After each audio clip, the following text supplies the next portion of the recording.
এক প্রফেসর ক্লাসের ছাত্রদের উদ্দেশ্যে বললেন, যদি কাউকে কাঁঠাল দিতে হয় কি বলবে? একজন ছাত্র হাত তুলে বলল, এই নিন কাঁঠাল।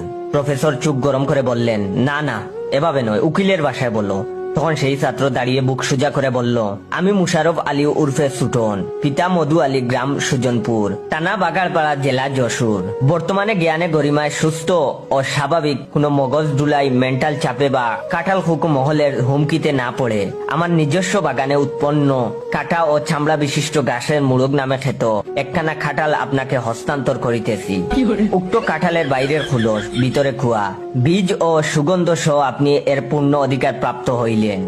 আপনি ইহা চিবাইয়া খাইতে, গরম ভাতে মেখে খাইতে, না খাইয়া ছবি তুলিয়া ফেসবুকে পোস্ট দিতে বা ঘরে রেখে গন্ধে বুধ হইয়া যাইতে পারবেন। আপনার প্রতি এই অধিকার অর্পণ করিতেছি যে আপনি উক্ত কাঁঠাল যাহাকে ইচ্ছা তাহাকে খাওয়াইতে, বিক্রয় করিতে, বাগ করিতে, বীজ দিয়া চারা গজাইতে অথবা নিজ গরজে বর্ষি বানাইতে পারেন।